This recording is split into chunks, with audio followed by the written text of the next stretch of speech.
Hello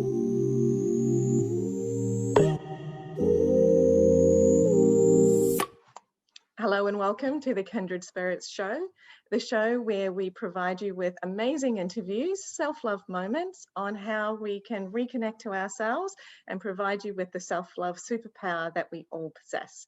My name's Rebecca Doyle-Cleaves, and in today's episode, we are talking about emotionally devoted to you. I am joined by coach extraordinaire Kylie Blanchard, and she is an expert in this area. So I've joined her to answer the question, how can we use our emotions and how we feel to become more loving, more centered to ourselves? Kylie, welcome. Thanks so much for joining me. Thank you so much, Rebecca. I'm looking forward to this conversation. I know, one that we've had many a time. So here's the thing. Women will often hear that they're too emotional and that we let our emotions get the better of us. So that leaves us feeling like there's something wrong with our emotions or there's some sort of negative connotation, which we may know in theory is not factual or correct. However, in our everyday life, that is something I would imagine that we carry around with us. So the question to you is, how can we use our emotions and how we feel to better love ourselves? It's such a broad topic. It's like, so the really simple answer is to better love ourselves, all we need to do is totally accept ourselves, which is total acceptance of whatever part of us is showing up. The angry part, the scared part, the courageous part, the mama bear part. But what happens is we're conditioned from a very young age. Like you look into a lot of the science and research behind our emotions and our who we are, like 0 to 8 is when our patterns, our beliefs get laid down. Yeah. And so think about what we do with children. So because as the parent, we don't understand what their need is, and we can't cope with their emotion, we distract them. Here, have a dummy. Here, have some food. Oh, let's go and get busy. Let's not let you feel and express that. I've just been reading about that in a book, actually, about how to manage girls and bullies in the playground. So true. Yeah. So most of us in our adult grown-up body are just 5-year-old children still trying to work out the emotions, right? So we're still carrying around the emotional trauma, the conditioning that we laid down, which is why there's no one size fits all. Like how you got brought up around anger and how I got brought up around anger will be totally different. Right. So some people are made to feel bad, particularly girls.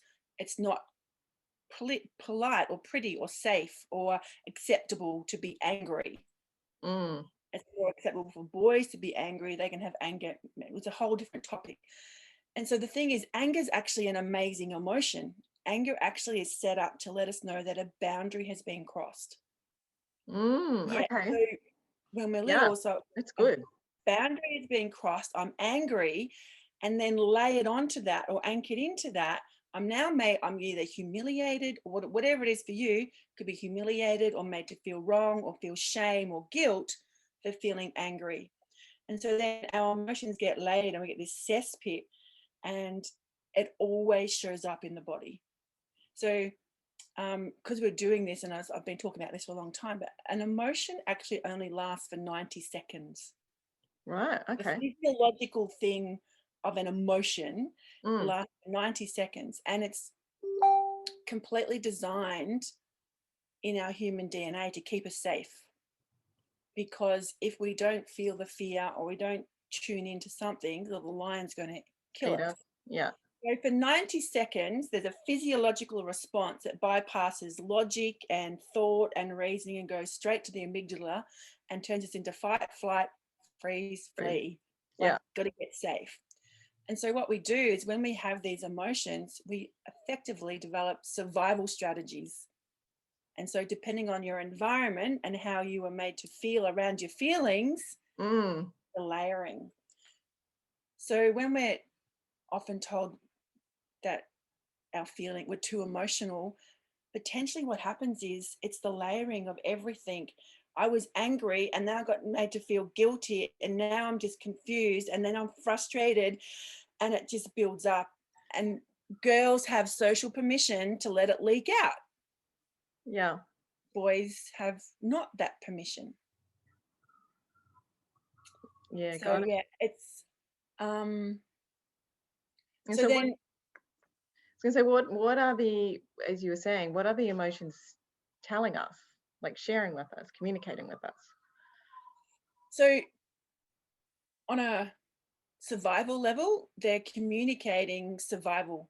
Like, you need to pay attention to something, something's not right. Right. Well, no, that's not true. So when you're happy, you don't have Mm. to. So often our shadow emotions, the one we perceive to be wrong, Mm. like that cause us to contract. But our emotions are always communicating. They're effectively the heart's whispers that come through Oh, the body to wake you up. I like But that. Heart whispers. yeah.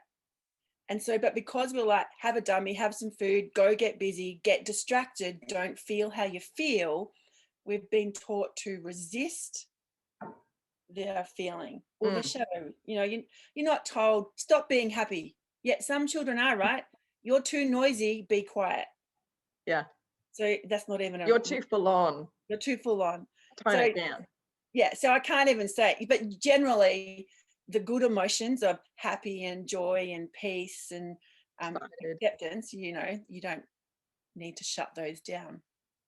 So if someone's too emotional or having a midlife crisis, generally it's the layering and the body just can't take anymore. I don't know the scientific term, but when a cup gets full and Mm. it's brimming over the top, and you put one drop in and all of a sudden more than one drop flows out. Yeah. So the time you get to midlife and you've had children or careers and relationships and breakups and heartache and a whole lot more input, we get kind of filled up, and we finally get to the point we can either not want to feel them. Mm. So any aholic, shopaholic, chocoholic, drugaholic, alcoholic, workaholic, Yeah. anything in excess to avoid, numb, hence the increased amount of depression and medication, so we can be neutral and not feel.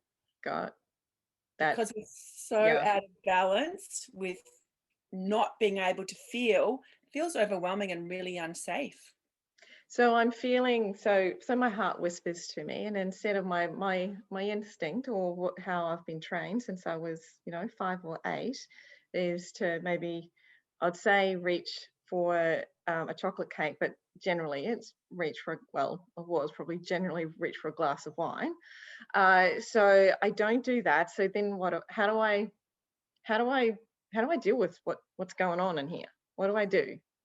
Well, the first part is to, like, I've got this little quote up here. I'm going to read it because I don't know who wrote it, but it's great. So the relationship you have with yourself is the most complicated, because you can't walk away from you. Mm. You have to forgive every mistake. You have to deal with every flaw, and you have to find a way to love yourself even when you're disgusted with you. Yeah. So we can always trick ourselves and going, well, I want the wine because I feel like this, and it's the most loving thing I can do is say yes to myself. Then That we is have the correct. wine, or we Yeah. have the cake, but then does that serve our higher purpose of, does it make us love ourselves? Usually there's a beat up, if not at the exact same After that, time you're doing it, it's the not next far day. after. Yeah. Yeah, Oh, I've yeah. played on, I'm drinking too much, whatever. So the first part is to get practiced at just accepting. Before you can love yourself unconditionally, you got to work out what your conditions are. I love myself when I'm feeling fit. I love myself when I'm feeling happy. I love myself when I'm being of service. I love myself when other people give me acknowledgement. Yeah.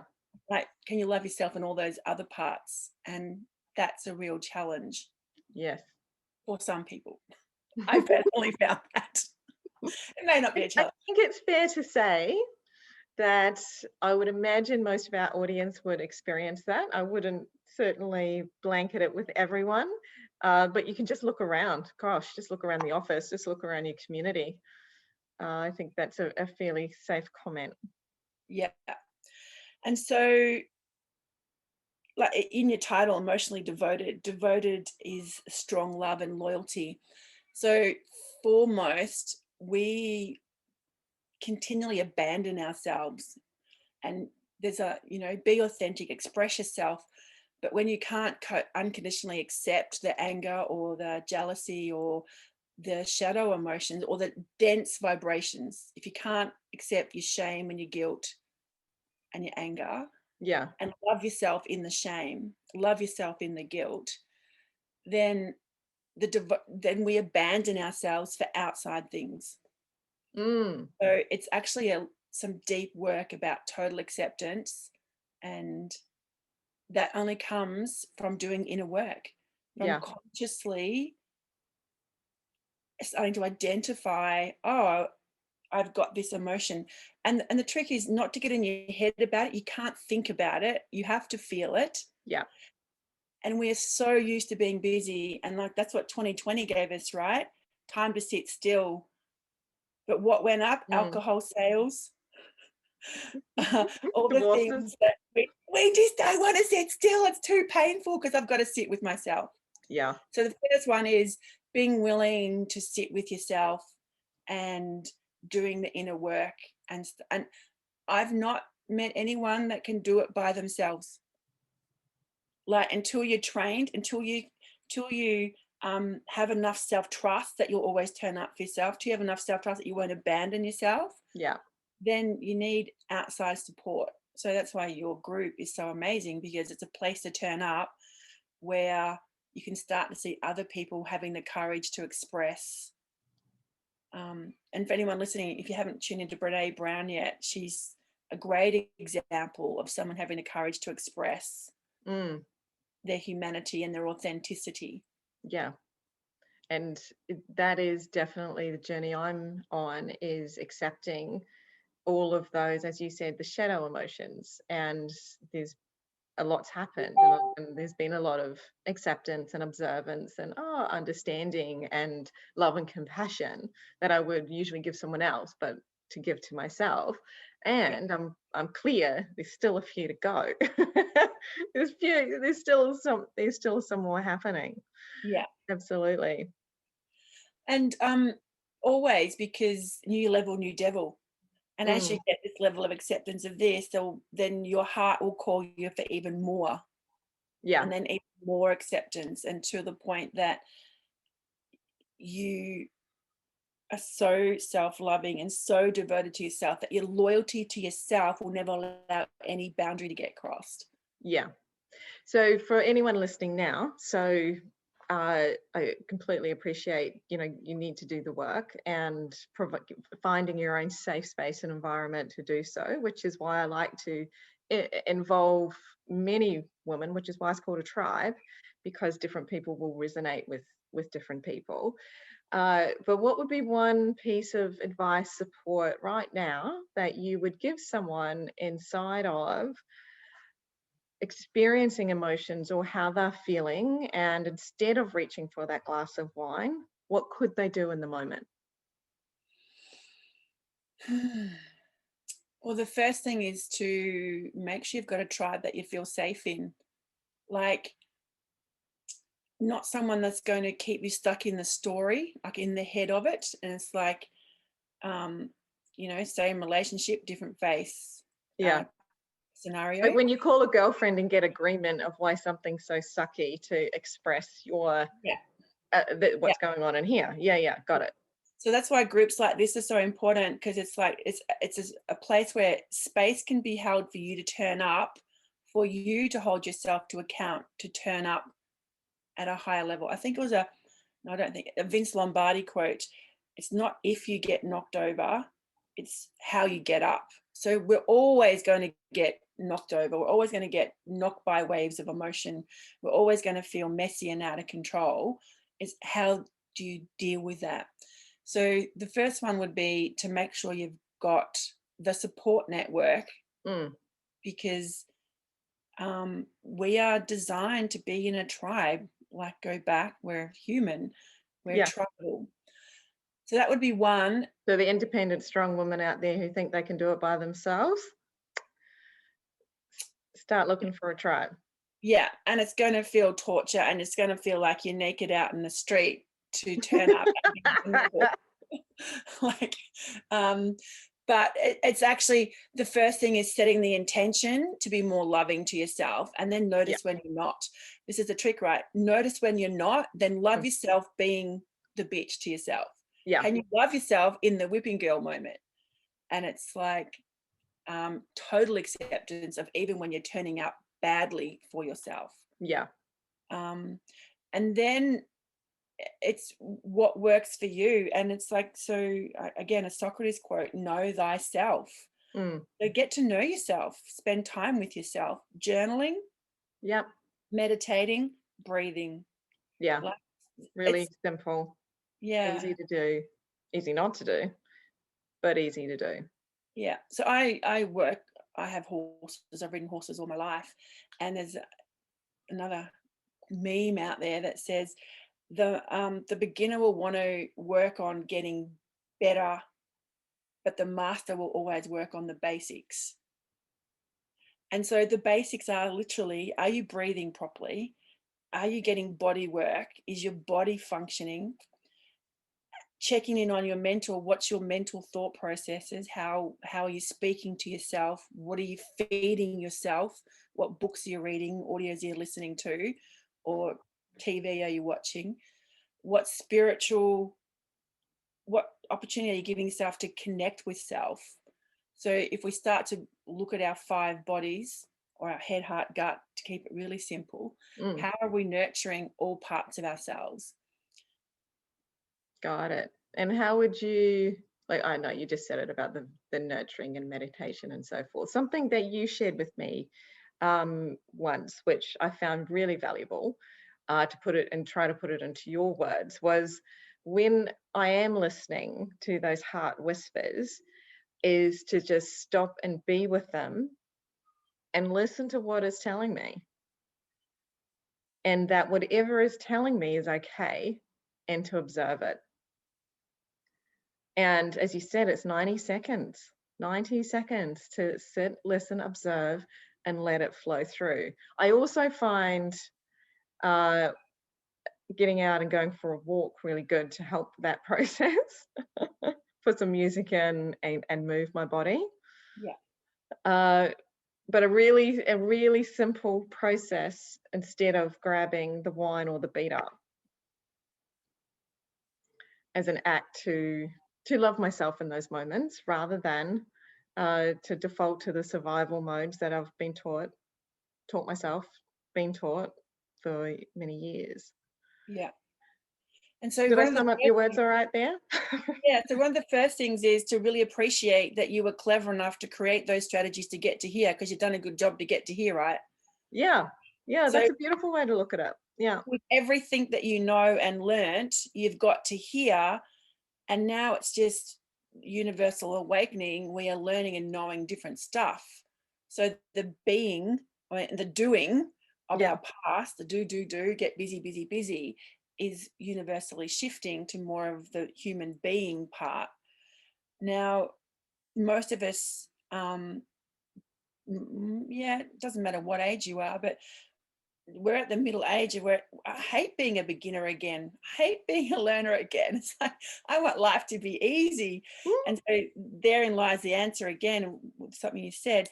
It's actually the resistance to the feeling that causes the suffering. yeah. And when So you don't resist and you receive, yeah, and allow, so then you got to trust it'll pass through. So if you yeah, think of the ocean waves coming in, like, you know, if the shoreline is our, say, base level and survive, we know it's always going to be there. I can always turn up. Then it doesn't matter if the waves just roll in and there's ebb and flow. We know they'll go in, we know they'll go out. But yeah, also, we know they're affected by the tides, and so we just have to accept the flow and the process. But I grew up in the 80s where it was like, take a pill, plug up and push on. Like, you don't have time to sit and rest. Anyone else? Anyone else grew up in the 80s that had that experience? Bet you there is. And so, and then just like the ocean, sometimes something happens so far out at sea that the energy and momentum builds up and there's just massive waves coming in. And we're sitting here in this present moment going, I don't understand what's going on. So it's the brain looking to understand why you're feeling a certain way. It doesn't make sense and you can feel like a crazy woman. Where if you actually go, this is just flowing through me, I don't have to understand what happened out at sea. All I know is there's a shit ton of energy in my body. And it's like, usually I'm confused or scared or I don't understand. So then the brain goes, got to keep you safe. Let's not feel it. Whereas if you can then have the capacity to allow it to flow through, the tears, the anger, the noises, whatever it is that you can move the energy, Yeah. gone. Learning to let my tears flow was probably the lesson of 2020 for me. Yeah. No matter what it was. My daughter's recital, my argument with a friend or my boss. It's like, here they come again. All right, just let them come. Yeah. And did you notice, like, the argument with the boss, for instance, where you're able to then to observe what the contraction in the body and the emotion was telling you about that? I'm trying to remember. It was, I suspect it's something to do in feeling rejected. That's a pretty common theme for me. So I would imagine what came up was feeling rejected, and I'd either shut down, which is usually the usual operators, that word, memorandum. And in this instance, I let myself express myself. Yeah. So it was ugly. It was not pretty by any stretch of the imagination. And by the end of the conversation, we got to a good place. Whereas if I hadn't have done that, it would have just been another thing that I've squashed down and put into that little box that would just keep festering. Yeah. Mm. So yeah, that's just years of pent up energy of not expressing yourself coming out. And the thing that that I'd noticed for me is when I started to accept things, I would kind of leak. And they were different tears. So they weren't drama tears. They were real like tears. And so if you think of tears as emotion, right? Energy in motion. Right. Your superpower is tears because they are the most efficient way to move energy and cleanse the energy out of your body. Oh, I love that. So our tears are our superpower. Always superpowers. Yeah. Yeah. And so you'll notice over time that you will now be able to express yourself without so much tension, without so much contraction, without so much emotion, because the emotion is actually not that you expressed yourself. It was the fear of you've never felt safe to express yourself. So one, you never felt safe. One, you never felt safe. And then as you've got older was the abandonment of expressing yourself. Mm. That's a brilliant point. The fear of expressing yourself, which is what's had it build up over time versus the expression of yourself. Yeah. Yeah. No, I So totally get that. I heard children are seen and not heard. Yeah. I think that's a pretty common one. And again, I'm not the only one out there, but the desire to be a good girl. Well, I learned to be a good girl by being quiet and not speaking up and not rocking the boat. Yeah. And so when that happens, what happens? Shut down the throat, shut down the expression. And then there comes a point in time when we get a bit older and now we are an adult and we can know these things consciously, but we also know we need to express ourselves. But the past patterning of it's not safe, or if I speak up, they won't like me and love me. Oh yeah, the whole the impact of speaking up will be their attraction of love. Yeah, which is a very strong motivation not to speak up. Yeah. especially if your own love tank is empty or running, or not empty, but is, not, is only running on quarter. Yeah. But even if it's full, you have to have the trust in yourself that you won't abandon yourself. And that's where the logic comes in. I know I've got friends. I know you've got to have at least someone on your support team that Yeah. is there no matter how you turn up. Yeah. Because we're hardwired as a human, as part of to keep us alive as a human species, to be part of the tribe. If we get kicked out of the tribe, we're going to be eaten by the lion. So it means imminent death. So Yeah. you're actually hardwired to want to love and belong. It's not a Yeah. choice. Which is a beautiful state of being, to Mm. love, but it just gets a little messy at times. Mm. Yeah. And so depending where you are on your journey, the first one is knowing yourself, like doing personality profiles, understanding, it's not just me being crazy. That's kind of part of my breed. And I look at, again, horses, and an Arab and a Clydesdale, they're genetically designed to behave completely differently because that's just their DNA. So, you and I are designed to behave well. People in this tribe might not be, because that's why they're coming to you, is that energetic pull. Mm. But when you just go, I'm actually being a really good human, like that's how a good human behaves. We get emotional, and it was just misinterpreted. Yeah. And we've been misinterpreting these emotions all the time. And then the more you begin to devote yourself to yourself and to your emotions, realizing that they're your friends to actually keep you on track and guide you. And so think about it, when you're most off track, when you're not speaking a truth or honoring yourself, that's generally when the emotion builds up. When Yeah. you're on track and in flow and everything's going right and serendipity's happening, like the alignment, head, heart, gut is all happening. It's all happening. Yeah. Yeah. And then as you go deeper, there's all sorts of modalities that can help, like kinesiology, theta healing. I do the spiral. There's lots and lots of energetic practices that can help. We'll need to do another one on the spiral work to Yeah. introduce people to that, I think, as well. Yeah. Which is, there are so many modalities out there, and I'm really committed to ensure that people get experience of them or awareness of them, because, what it isn't a one size fits all, and what will fit for me may not fit for someone else. But until you are aware of it and use it and look at it, then you don't know. Yeah. Yeah. Very good. All right. Wow. Thank you for your contribution, as always. Always is gold from when I speak with you. And I'm sure that everyone's listening would love to hear from you as to what you took out of the conversation, on how you can now acknowledge and accept your emotions as a pathway to continue to love yourself and increase loving yourself. Because that's what it's all about: discovering our superpowers, making them stronger, so that we can be who we were designed to come to be in this world. Yeah. Absolutely.